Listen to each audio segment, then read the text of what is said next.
नमस्कार दोस्तों, मैं आपका होस्ट भूपेंद्र शर्मा आपका स्वागत करता हूं सोच रिबूट के एक और नए एपिसोड में। और आज हम बात करने वाले हैं हरियाणा के एक 19 साल की महिला टीचर जो कि हरियाणा के भिवानी जिले से ताल्लुक़ रखती थी, उसके मर्डर केस की, जिस मर्डर केस ने सिर्फ एक परिवार को नहीं बल्कि पूरे समाज को झकझोर कर रख दिया है। और हम बात करेंगे इस मामले में पुलिस की भूमिका, प्रोटेस्ट और आखिर में कुछ सवाल जो कि हमें समाज से पूछने चाहिए, सरकार से पूछने चाहिए और खुद से भी पूछने चाहिए।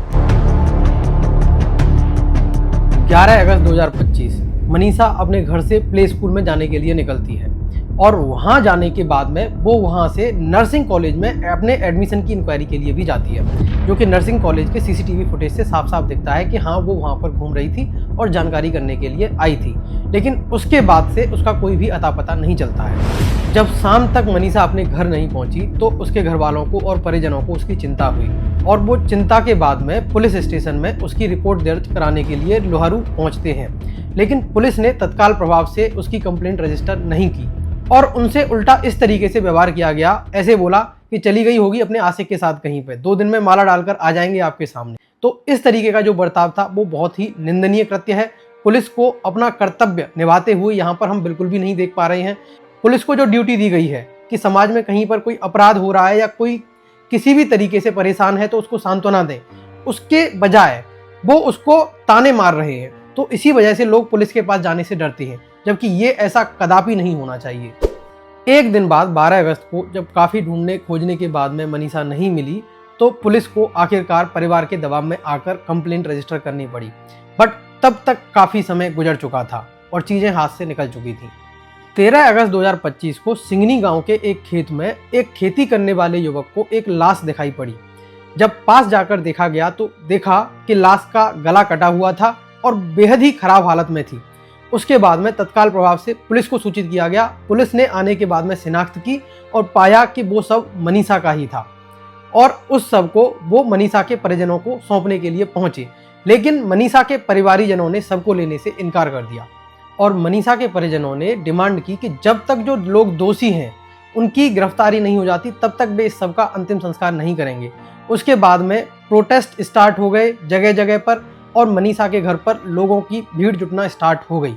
14 से 18 अगस्त तक जोरदार प्रोटेस्ट जारी रहे। अपोजिशन, सोशल मीडिया एक्टिविस्ट और गांव वालों ने पुलिस और सरकार पर लापरवाही का आरोप लगाया और कहा कि पुलिस इस मामले को अच्छी तरीके से जांच नहीं कर रही है। और परिवारीजनों ने नर्सिंग कॉलेज के स्टाफ पर भी शक किया और वहां के सीसीटीवी भी खंगाले गए।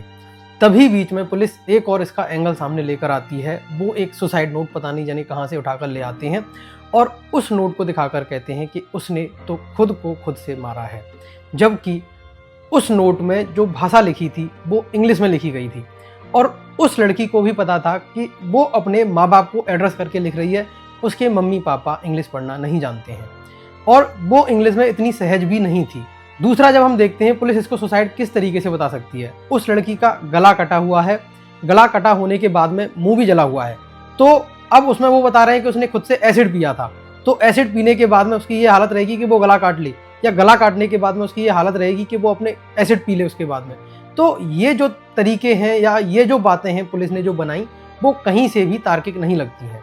अपोजिशन और परिवार के दबाव के बीच में 20 अगस्त 2025 को हरियाणा के मुख्यमंत्री नायब सिंह सैनी ने इस केस को सीबीआई को हैंडओवर करने की घोषणा की और तीसरा पोस्टमार्टम एम्स दिल्ली में कराया गया और अंत में 21 अगस्त को मनीषा के गांव में उसका अंतिम संस्कार भारी सुरक्षा के बीच किया गया।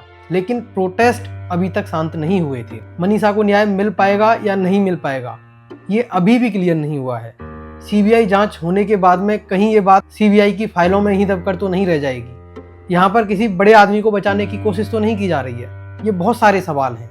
भारी प्रोटेस्ट के बाद में सरकार ने एसपी का ट्रांसफर किया और 5 पुलिसकर्मियों को सस्पेंड किया। लेकिन यहाँ पर बात यह है, केवल सस्पेंड करने से सिस्टम ठीक नहीं होगा। उनका रवैया जिस तरीके का उस परिवार के प्रति था उसको देखते हुए उनको निलंबित न करके पूरी तरीके से डिसमिस करना चाहिए। यहाँ पर समाज और गवर्नमेंट से कुछ सवाल हैं जो कि हम सबको पूछने चाहिए। क्या सरकार को यहाँ पर पुलिस की लापरवाही नहीं दिखती है? उन्होंने रिस्पॉन्ड करने में इतना देर क्यों लगाई?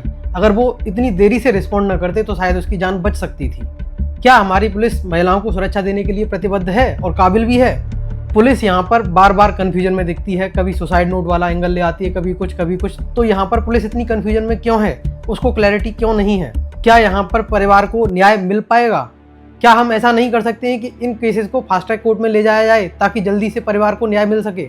और सबसे बड़ा एक सवाल कि सरकार, सिस्टम और समाज ये कब सुधरेंगे ताकि ऐसा कोई केस दोबारा से रिपीट ना हो, ताकि कोई दूसरी मनीषा इस तरीके से न मारी जाए, ताकि किसी दूसरे ऐसे मनीषा के परिवार को ये प्रताड़नाएं न सहनी पड़े। इस मुद्दे पर आपकी क्या राय है ये हमें कमेंट के माध्यम से जरूर बताएं और इस वीडियो को ज़्यादा से ज़्यादा लोगों तक शेयर करें ताकि हम सब मिलकर सिस्टम से उसकी अकाउंटेबिलिटी पूछ सकें, उससे सवाल कर सकें। सिस्टम को पता होना चाहिए कि लोग अवेयर हैं, वो ऐसे मुद्दों को इस तरीके से ठंडे बक्से में न डाल पाएं। इन मुद्दों पर वो त्वरित कार्रवाई करने के लिए तैयार रहें। और आप अगर वीडियो में हमारे साथ यहाँ तक बने हुए तो आपका बहुत बहुत धन्यवाद। सोच बदलो, सवाल करो। जय हिंद, जय भारत, वंदे मातरम।